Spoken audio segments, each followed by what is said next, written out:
Hi, my name is Haley, and this is Moon Brews.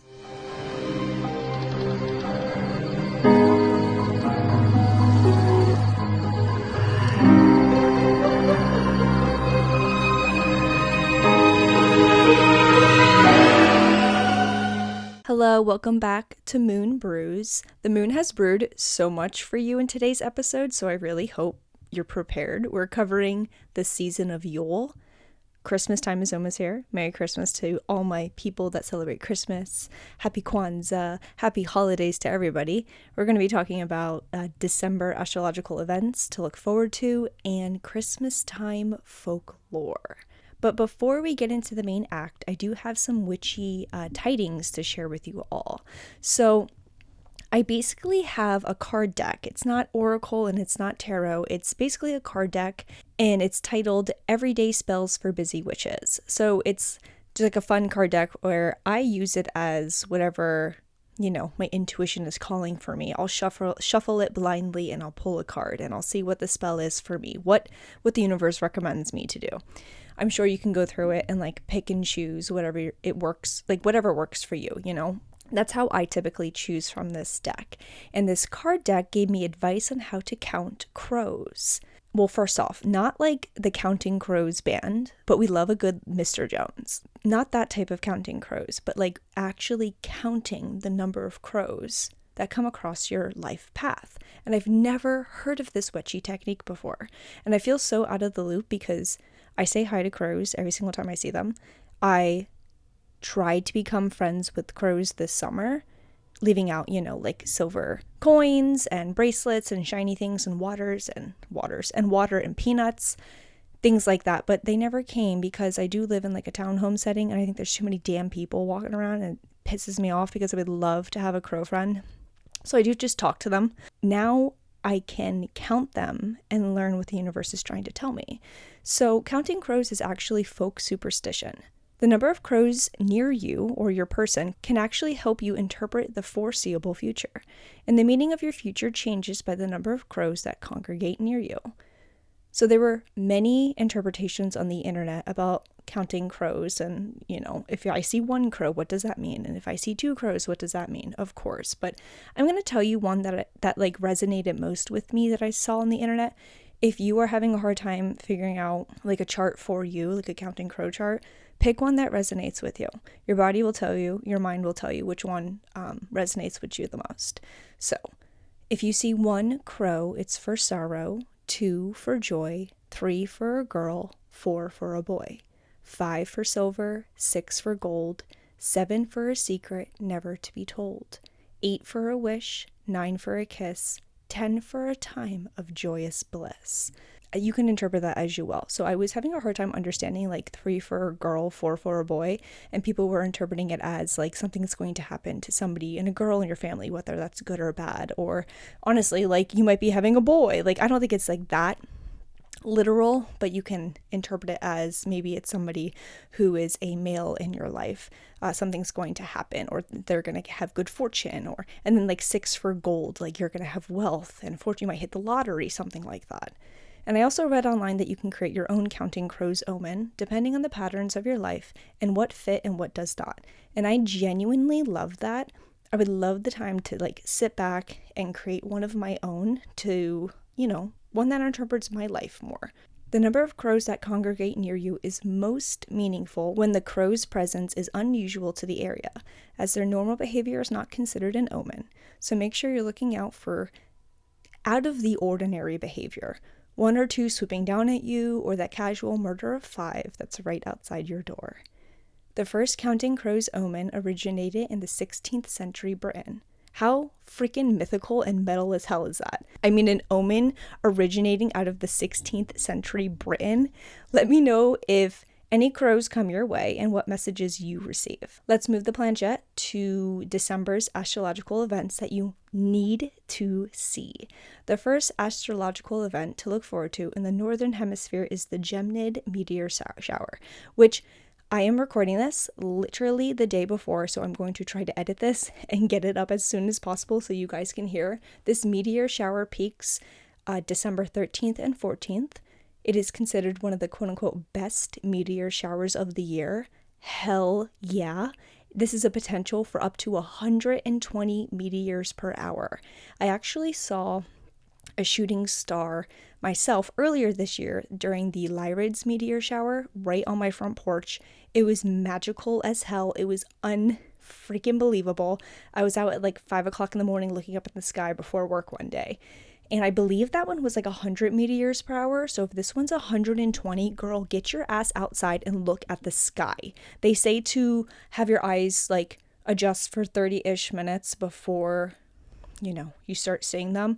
I was only out there for like 10-15 minutes, luckily, but it was amazing. So if you hear this and it's December 13th or December 14th, get your ass outside and look at the sky. During this meteor shower, the moon will be a waning crescent, which will allow for greater visibility as the light from the moon will be less. The meteor shower will also be very close to Jupiter in the sky, so you can like admire them both. The next astrological event occurring is the occultation. The moon will pass near the Pleiades star cluster, also around December 13th, creating an occultation in the sky. Basically, the moon's path will cross directly in front of a large star cluster in the sky. So get your cameras ready. I'm sure you'll be able to capture like really awesome pictures, and I look forward to it. So fingers crossed for no cloudy skies this weekend. We got a big weekend coming up, and show me your pictures, post them, tag me in them. I would love to see them. The winter solstice occurs on December 21st. This is marked as the darkest day of the year. It also marks the start of astrological winter. After this day, everybody, we will slowly get more sunlight back each and every day. Holla freaking Luya. It is now actually getting dark at 4:30, and it's miserable. It's miserable. A conjunction is going to occur on December 26th. This is between Saturn and the moon in the very early evening time. I love conjunctions. There was a conjunction earlier this year, but I believe it was with the moon, Venus, and Saturn, all three of them hanging out in this freaking morning sky together. Like, I was eating breakfast, and I don't have shades on my one window. I was eating breakfast, and I shit you not, I almost like threw my breakfast across the room. I literally screamed out loud. I mean, I just look up into the sky and I see this crescent moon, waxing crescent moon with Venus and Saturn literally on top of each other. And I like ran, I went to go get my really nice camera. I was setting it all up, and I was like, it was unbelievable. Go check out Moon Brews on Instagram and you'll see the picture. It's a lovely picture. You have to check it out. And lastly, we'll have a lovely evening star for the entire month of December. One planet is going to be located in the evening southwestern sky for the entirety of December, and that is going to be our lovely Venus. So happy stargazing, witches. Send me any pictures. Let me know if you see any, meteors shoot across the sky, shooting stars. But let's move the planchette to the main part of today's show. So we're going to be talking about Yule. So the wheel of the year is turning again, this time into the season of Yule. The silver bells are ringing, Yule trees have been carried inside to be decorated, and spices of cinnamon and nutmeg are being simmered on the stove. Yule falls between December 21st and December 23rd in the Northern Hemisphere. And to all my friends down in the Southern Hemisphere, happy Lithia. They are currently enjoying their summer solstice right now. Like, can you believe that? Like, we're freezing our asses off in the Northern Hemisphere right now, but they're enjoying their summer solstice. So happy summer solstice to you down there. Yule also marks the astrological event known as the winter solstice, a time where we embrace darkness and live in the shortest days of the year. My mom always talks about the winter solstice ever since I remember for forever. She always is counting her days towards it once we hit that initial time change, and this is because once we arrive and pass that winter solstice, we slowly start to see more and more sunlight back into each and every day. The wheel of the year after this time moves from decreasing to increasing. We have been decreasing ever since the fall period, and now we shift into increasing as we embrace more light and the warmth of spring, even though I know it doesn't feel like that at all right now. The winter solstice celebrations are like super positive. It's always about, oh, we can't wait for the more sunlight. We can't wait for the sun to come back, even though it's like a solid 30 degrees out right now. Like, you would think you wouldn't be thinking about that at all. So what does Yule celebrate? The purpose of Yule is to celebrate the external cycle of life and promises brighter days to come. It also celebrates the triumph over light over darkness. Light will always overcome darkness. Good will always defeat evil. Even though you might be looking around and seeing like, oh, they're getting away with this, or I can't believe this happens. Karma comes around. I read something this morning. It's called like I wish I knew the real word for it. I just read it in my Matt Oren Psychic Witch book. It's something basically about being a witch and believing in karma, and how there's a certain karma that comes back threefold to you. So basically, if you're not a great person today and you send it out into the universe, well, it's going to come back threefold to you, 3 times as hard. So just keep that in mind. Good always defeats evil. Light is always going to overcome darkness. And I'm sure you guys already know this, but Yule is the most famous and most celebrated Sabbath celebrated in current day.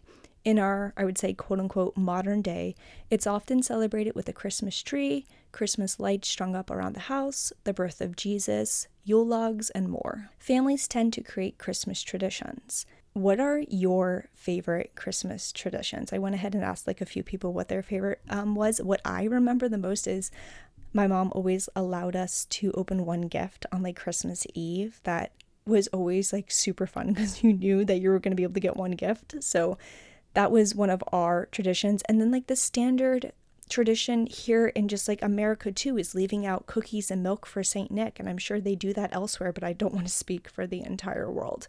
But you're leaving out cookies and milk for the spirit of Saint Nick when he comes by and blesses your house and leaves you presents at your front door. I asked Sue what her favorite tradition was, and basically her siblings used to, pretend to be Santa Claus and run to the front porch and ring the doorbell, but the little kids didn't know, and a present would be out on the front porch for them on Christmas Eve for them to be able to open. Like, that is so magical and so fun. I might have to steal that one, like a gift coming, like, for example, from the sky, from Santa Claus just appearing at your front porch. Like, that is so sweet and cool. My mom's favorite tradition was remembering like decorating underneath the Christmas tree with her family. They used to decorate with like metal people and plastic animals, railroad lights. She said there were so many pieces. They had a train whistle and it blew smoke. She just like remembers that nostalgic time of decorating underneath the Christmas tree. So why are Christmas traditions so special? Because it keeps the spirit of Christmas alive. You are feeding into magic and like that magical energy, therefore creating a euphoric feeling and nostalgia that lives within you. Christmas traditions like lighting your house with Christmas lights actually stems from the pagan tradition. The pagans used to light candles in their homes and start bonfires during the Yule season to lure back the sun and celebrate brighter days ahead. So let's talk about what you can do during the winter solstice to reflect on your soul and connect with the season. And again, I'm going to reference Lindsay Squire from the Natural Magick book. This information below is from her. I'm going to list like the book citation in the show notes as well, so be sure to look at that. But the winter solstice is actually the best time of year for self-reflection. As it is the darkest day of the year, it provides us with enough darkness to look within and reflect. A perfect time to scry into a mirror, like a dark mirror or black obsidian mirror if you have one of those. What do you see? What thoughts conjure up when you look at your reflection? It so happens that the winter solstice falls at the end of the year in our modern calendar, a time where people reflect on the past year, their accomplishments and hardships, and prepare for New Year's resolutions. So this is like the perfect time. Take the time to evaluate all the good that has come this year, what you've learned from the bad, set your goals, set your intentions for the upcoming year, like with your New Year's resolutions. I mean, there couldn't be a more perfect time for the winter solstice to occur, to reflect, understand, and prepare your new goals for the upcoming year. With the season of Yule being so dark, quiet, and embodying slow energy, it's a perfect time to also recharge after you reflect and do some self-care. I always find myself taking more care of myself during this time of year because I feel like the summertime, it's always like go, go, go. Like you get home and it's nice out and you have plans to go here and there's so many more events and like, for example, if you have kids, you have practices, like there's just constant things going on in the summertime. But now with the darkness creeping in, I feel like I take care of myself more often. I'm not go, go, go all the time. I'm coming home, relaxing a little bit more, cozying up with my blanket, with my gravy girl by my side and my Kindle on my couch. I'm finding myself doing that so much more than I would in the summertime. I also love that my mornings are so dark. I used to not love waking up without the sun because I felt like I couldn't like get myself up. But I love now waking up in the dark. I tend to get up at like 5 a.m. and I go to my little witchy room. I light some candles. I say hi to my Loonster, who's my dog who had passed. I light the candle for her every single morning. And I meditate and I journal, but it's dark out. I have my very, very low lights on, and this darkness allows me to relax, unwind, prepare, and really see into myself. I truly feel like I can connect with my soul and mind during this time. Find that time for yourself. I know Matt Oren from this Psychic Witch book also talks about how low lighting is like perfect to get yourself into that like alpha meditative state. So if you want to like work on your inner psychic, make sure you do it at a time where it's like super peaceful for you, and dim lights like really help with that too. I mean, I like waking up before half of the world does because it's hard for me to meditate when I hear the garbage truck come by, and I'm sure for you too. And I don't like the dog is walking around or Joey's home, and it's just like I like being awake before everybody else. And I think my mom might be like giggling at this right now because I used to be like, oh my God, you wake up so early. And I'm embodying that now. Like she likes to get up before the world does, and now I do too. So let's talk about the lore of the Wheel of the Year. The god who died during Samhain is now reborn via the goddess during Yule. Hell yeah, 'cause we got a badass goddess bringing him back. The god, or also known as the Oak King, will return with the sun in the coming weeks. Like I said earlier, Yule allows us to embrace the return of the sun. So he isn't as strong right now, like he used to be during the summertime, but he will once again regain his powers as we eventually get closer to Lithia, spring and summer, as we welcome that strong, hot sun back into our lives. During the season of Yule, I encourage you to draw tarot. I actually bought myself a brand new tarot deck that is coming like literally today. I'm like waiting for Amazon to drop it off. I'm so excited about it. Thank you everybody who recommended tarot decks to me on my Instagram. I really, really, really appreciate your guidance. I just wanted one that I have a few tarot decks now, but I need one that fits into my hand better. I want really beautiful art and I want cards that shuffle well. So that was like my main goals there. And if you do decide to pull tarot during the season of Yule, make sure you ask these questions. So what needs my energy right now?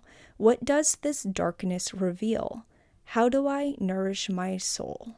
I actually have my tarot deck right next to me, so let's say screw it, and we're gonna pull one right now. So I moved my audio just a tad so I had room to like, shuffle this deck here. So you might hear it be a little different, but we'll get right back to, better audio. But what I typically do is I hold my deck in my left hand and I have my right hand here, and I'll knock on the deck 3 times to go ahead and wake it up. And then I just shuffle like into the one hand, into the other. Nothing like card, like you're playing a game of cards and shuffling. I can't do that because my fingers are not that big. And what I do is I wait for a card to jump out at me. Oh, and did you hear that? Some fell out, but that was way too many. There was like 6 cards that fell out. And to me, I like this technique because to me, it can't be more obvious that this deck, or this card rather, is literally screaming in your face, like, pick me, right? So, all right, there's just one card that popped out near the front. We got the Emperor. So let's see what we have in store for the Yule season for us, for me, Moon Brews, you guys listening here. So we pulled the Emperor card and we pulled it upright. And I like to use Biddy Tarot for my interpretations, just because I find it to be pretty accurate, and I just I just like accurate information. So the Emperor upright. So this is a father figure of the tarot deck, and it suggests that you're adopting this fatherly role, regardless of whether you're male or female, and providing for your family, protecting and defending your loved ones. Does this relate to you at all? You may be the breadwinner or the rock, where people rely on you for stability and security. The Emperor also represents a powerful leader who demands respect and authority, like a Sagittarius, like hell yeah. Status, power, and recognition are essential to you, and you are most comfortable in a leadership role where you can command and direct others. Dang. So as this leader, you will rule with a firm hand, but a fair one. You have a clear vision of what you want to create and what you want to organize those around you to manifest that goal. The Emperor reflects a system bound by rules and regulations. You create law and order. It also signifies a world of knowledge and enterprise. Through the course of your life, you've gained valuable wisdom and life experience and now enjoy offering guidance, advice, and directions to someone who might benefit from it. You may be a teacher, coach, boss, or a good friend who likes to take what you have learned and pass it down to others. And can I tell you something? Girl, is that not what I'm doing right now? I literally love researching more and more and more about witchy things and astrology and the seasons of, the Sabbaths and things like that. And I am relaying that information to you. So that makes sense to me. That tarot pool makes sense to me. I enjoyed that. Does that tarot pool make sense to you? And if it doesn't, go ahead and pull your own deck out, because our decks learn ourselves and our bodies and our minds and our souls. So if that doesn't relate to you, it's because it might not be your deck. Pull your tarot and ask, what does the darkness of the Yuletime season reveal to you? What do you need to do to nourish your soul? Go ahead and pull that card for yourself if you don't feel like that related to you. To my fellow closet witches, and these are witches who practice in secret, you're in luck. This is because Yule may be one of the easiest Sabbaths to celebrate your witchy little self without many people knowing. This is because a lot of people who are not witches practice ancient pagan Christmas traditions today, and they have no idea, which is quite funny. Let's talk about a few of those Yule traditions. So these traditions include bringing the outdoors in, so setting up your Christmas tree, decorating the tree, making gingerbread, and making a Yule log. I have never made a Yule log, and I would absolutely love to. Basically, to make a Yule log, you're going to go outside and find a log, like a literal log. Bring it inside, decorate it as you please. You can embellish it with pine cones, candles, evergreens, berries, and on the night of the solstice, you should burn your Yule log. This tradition represents a way to welcome the sun. Do you see the running theme here?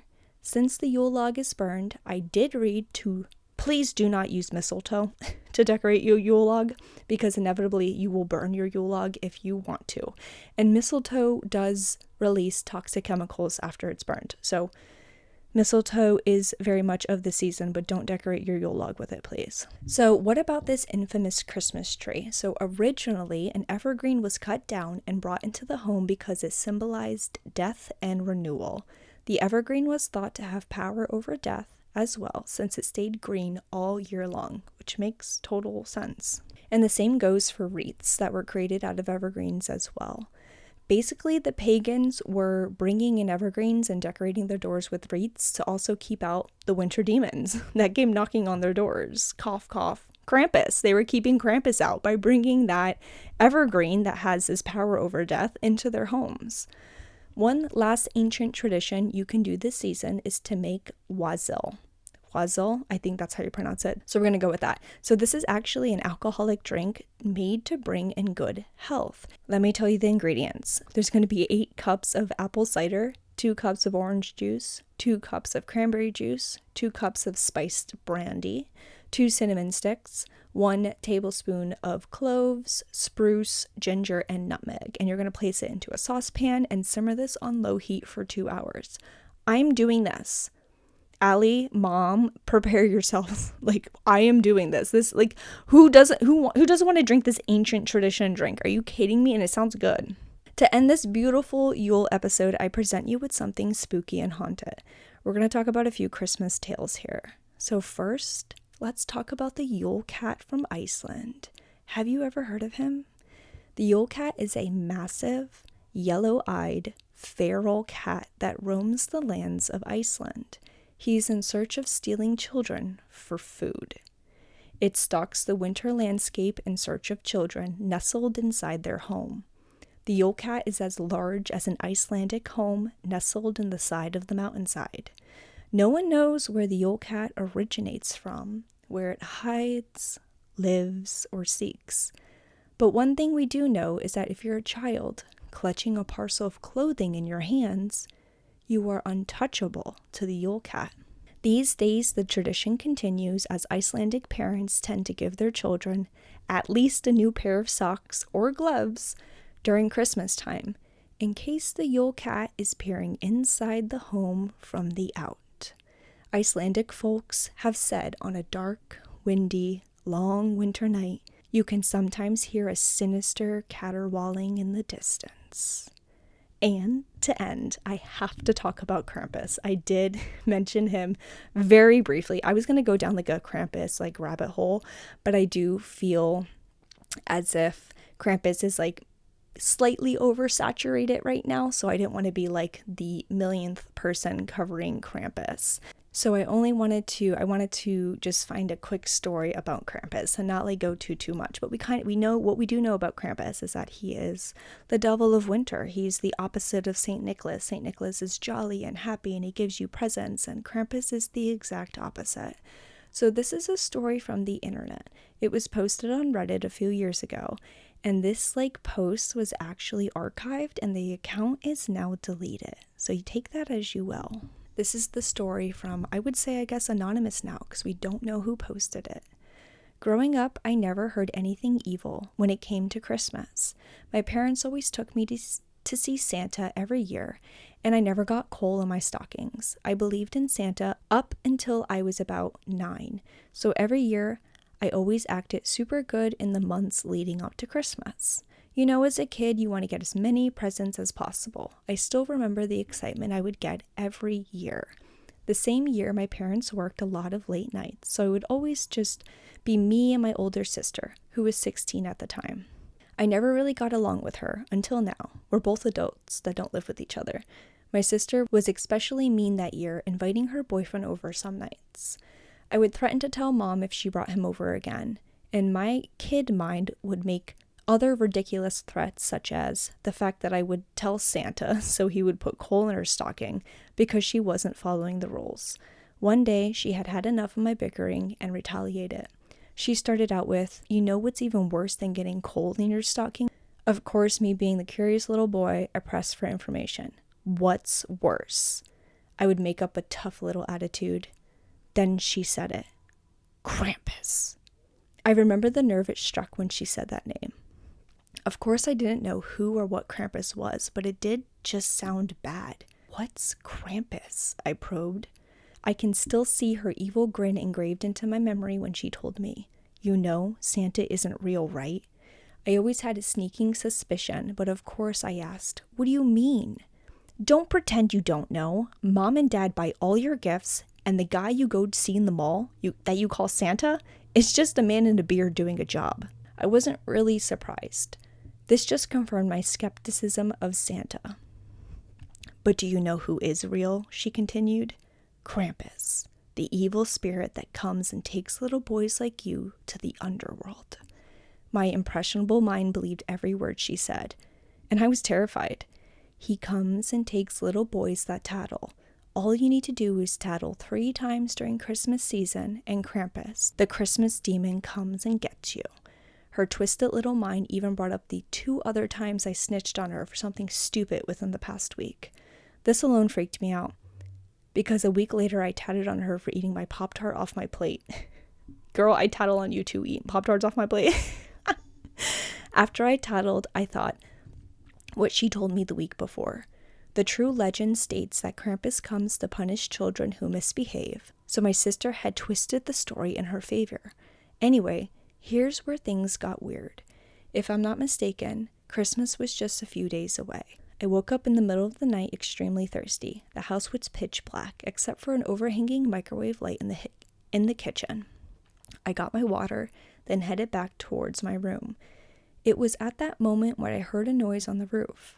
I remember thinking if I was second-guessing myself about Santa being real or not. I whispered to myself, "Santa?" I walked towards the window and saw what I thought was a deer outside the window. I thought maybe that's what the noise came from. Maybe the deck and not the roof. Maybe the deer had walked on the deck and jumped onto the yard. But I took a closer look and realized I may not be looking at a deer. It turned around, revealing its very large body and glowing red eyes. The antlers were not antlers, but horns. I remember thinking that it looked like the beast from the Beauty and the Beast. I was frozen in fear as I saw the creature start walking towards me. We locked gazes. Then he smiled, his teeth razor sharp. Then he jumped straight out of sight, like he jumped straight into the sky, into the thin air. I immediately ran into my sister's room. I shook her awake in a state of fear and explained that I saw Krampus. It was then, through her groggy tiredness, that she admitted that she just made it all up. But to this day, I never figured out what creature I saw outside. All I can say is that it's very possible I saw the real Krampus that night, and I was being warned for misbehaving. My sister and I have never spoken again about that night, and I'm honestly too afraid to bring it up. Hopefully, I will never have another encounter with Krampus. Girl, are you kidding me? That story was incredible. Seeing Krampus is like not on my bingo card, okay? Like, I feel like I will see Bigfoot or an alien or a UFO, but Krampus is not on the list of what the hell is gonna haunt me at night. So hopefully I didn't haunt myself, and hopefully I didn't haunt you with that Krampus story. Go sing some "Is Santa Claus Coming to Towns," or, getting that like good Christmas spirit back up in here, because that was spooky. But if you have seen Krampus, or you have really, really cool traditional Christmas traditions, or you celebrate a lot of the pagan Christmas traditions, go ahead and send me all of your stories to moonbrewspodcast@gmail.com, and we may read your spooky tale.